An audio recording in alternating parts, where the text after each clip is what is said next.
I felt like it was killing me because I was feeling super nauseous. My energy was being drained and I couldn't hold it anymore. And then I had said, fuck it, you know? If this kills me, I'm good with it.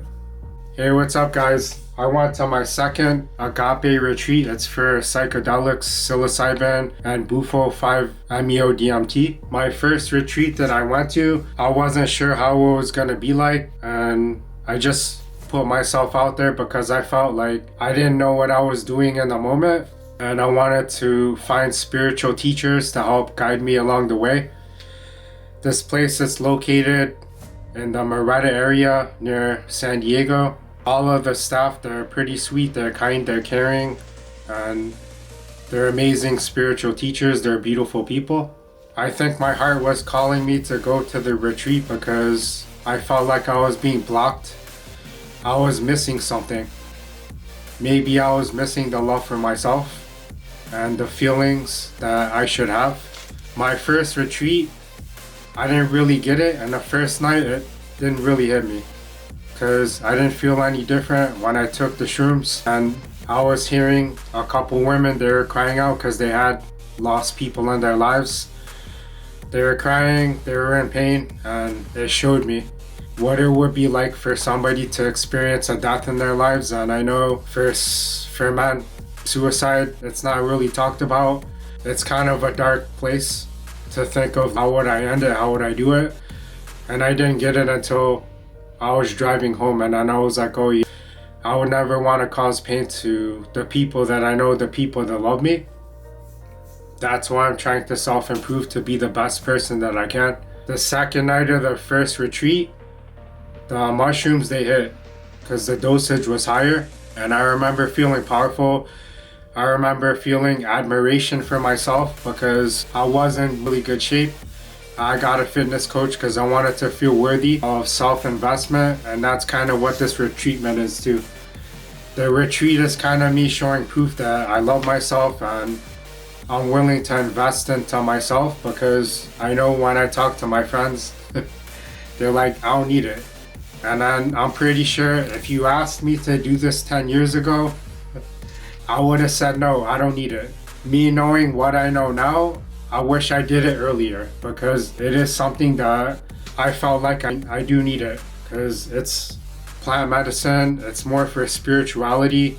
When I was looking in the mirror, I was seeing like what Iron Man was seeing on how when he talks to his computer, his AI. And I also use AI ChatGPT to try and help me analyze journal questions, prompts, or to give me key insights on things that I don't know about myself, or maybe I can't express it through my words or my thoughts.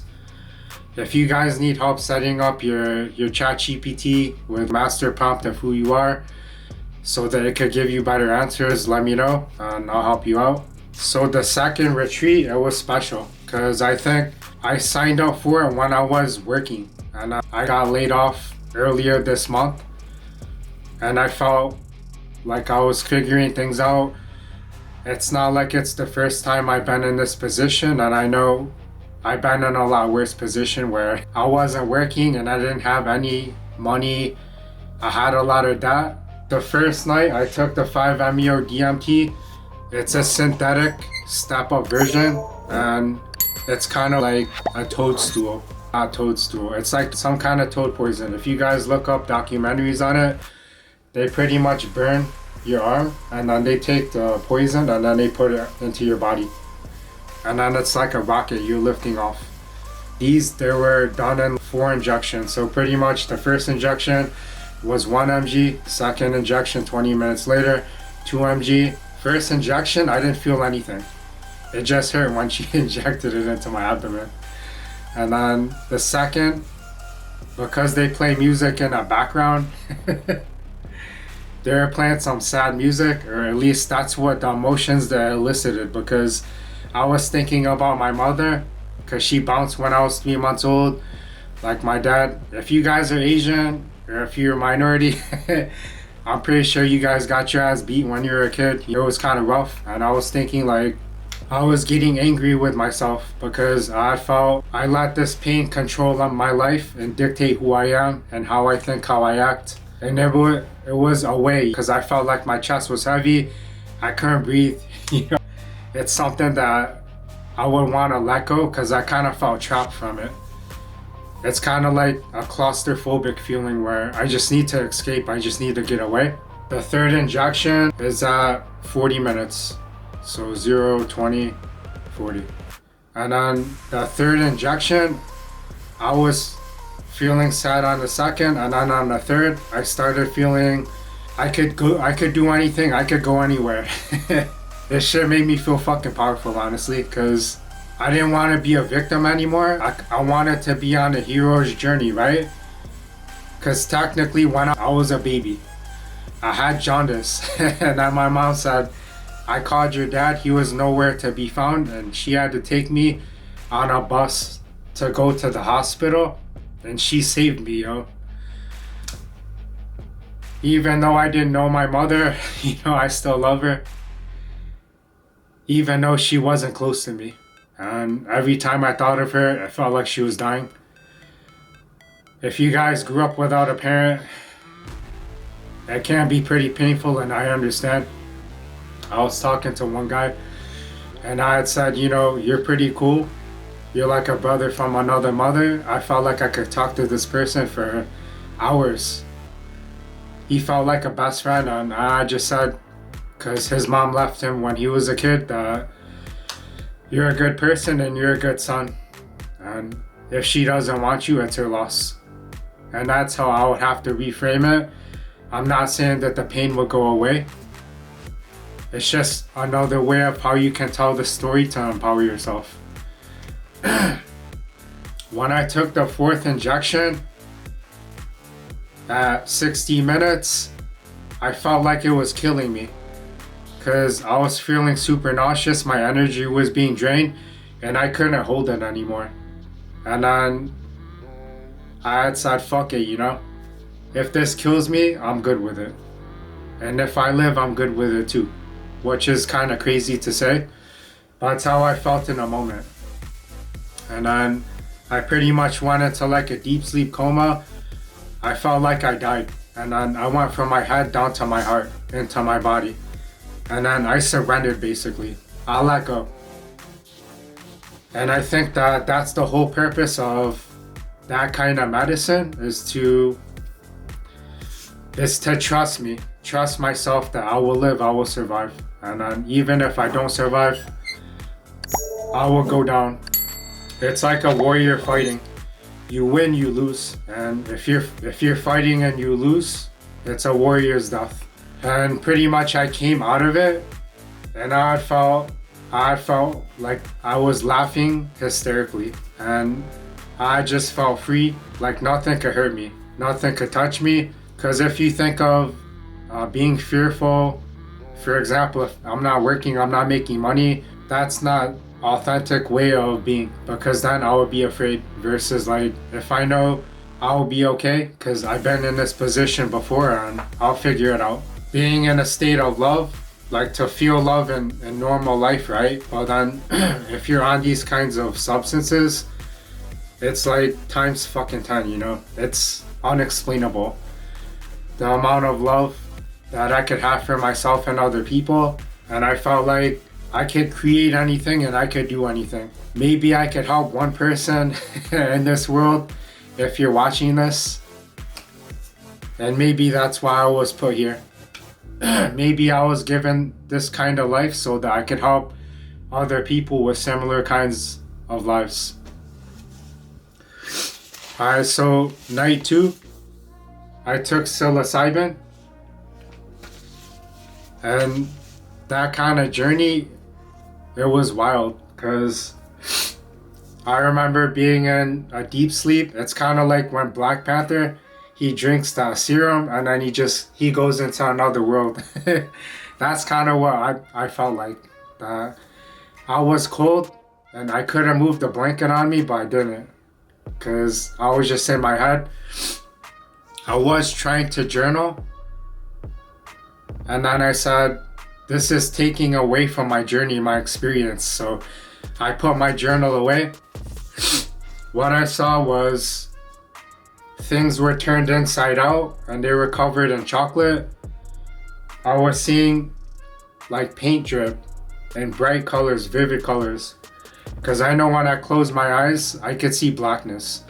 But then when I'm on these kinds of substances, I could see vivid colors. They're popping out. I again thought about my mother and I started crying. Because like I said, if you guys grew up without a parent, you would know how painful it could be. And I pretty much blocked out a lot of my emotions in the past. If I block out the emotions, the good ones don't come in either. And I need all of the emotions because it's a spectrum. Even as a man, I think that I could use all of my emotions to empower me. And in society, it's probably said like, if I'm emotional as a man, I'm weak, right? I get it. Later on, I started to bounce out. And I started laughing, you know. I started laughing because they were playing music in the background. The kinds of instruments that they were using, it just sounded funny to me. I just started laughing about the silliest, like, random shit. And then I was thinking, why would I let this kind of pain destroy my life? Because it's like a poison. And I wanted to release it to feel free. Because I felt like the world was on my shoulders. If you guys go to the gym, it's kind of like having weight. You're doing a squat and then you have a lot of weight on your back. And then when you release it, it's like freeing, you know? And that's how it could feel in the mind.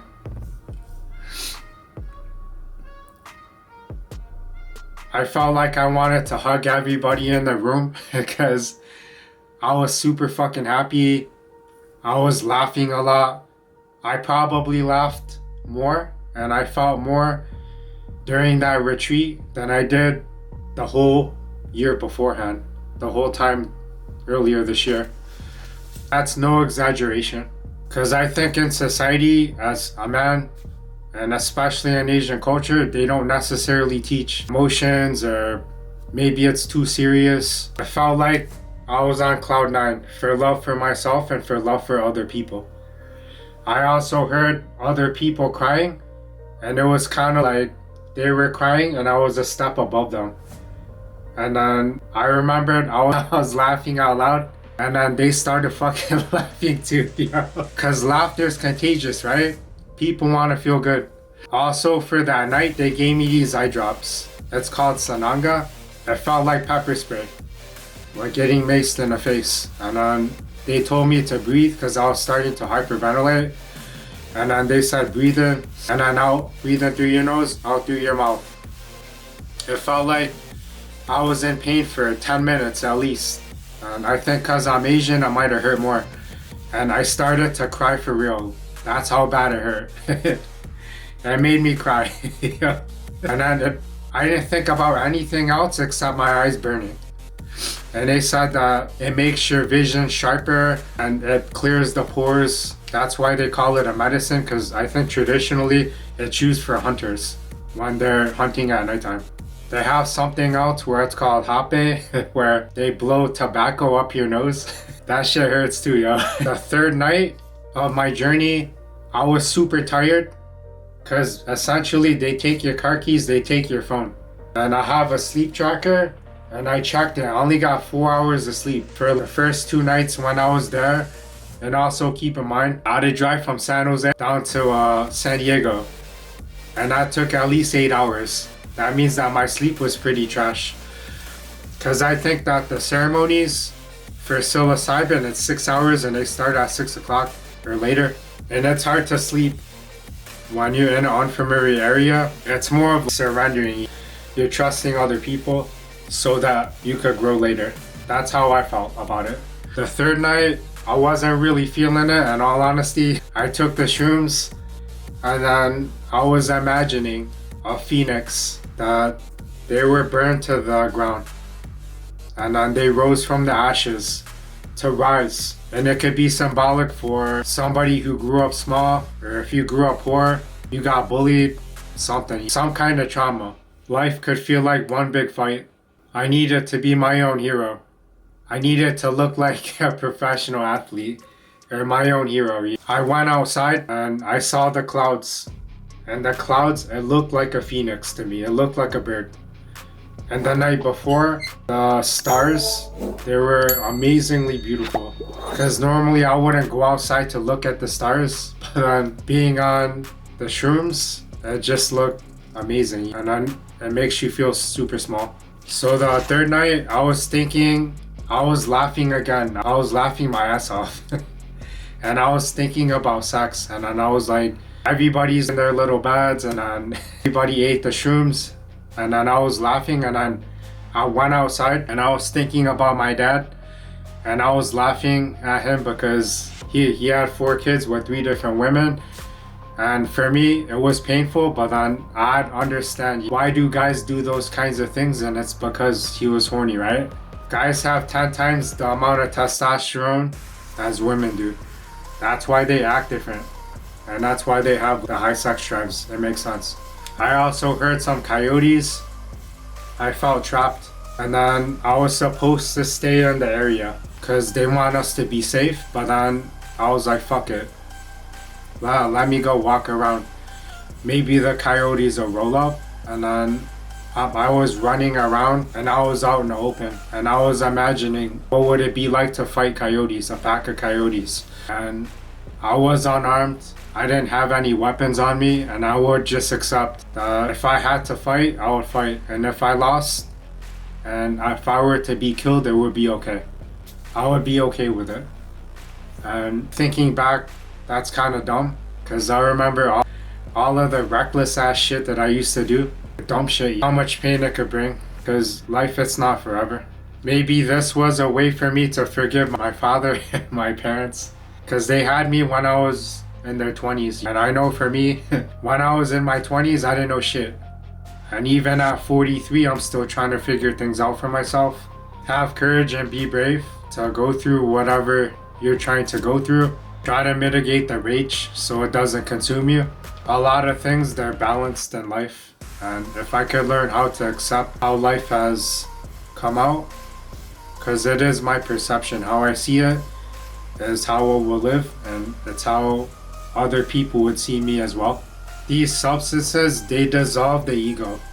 Who you think you are. For example, I'm an Asian man in California, but then if you strip me of those things, who am I really? I can be a kind, loving person that's understanding, that likes to laugh, that shows emotions. Or I could be a stoic person where I don't show anything. I enjoy talking to other people at that retreat because I met a couple people where they didn't grow up with their mothers either. And it's interesting to see similarities or other personal growth, things that they're trying to do.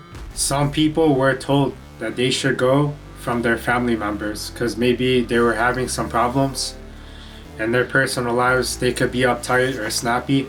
If you guys are interested in that retreat, check out agapeayahuasca.com, I believe.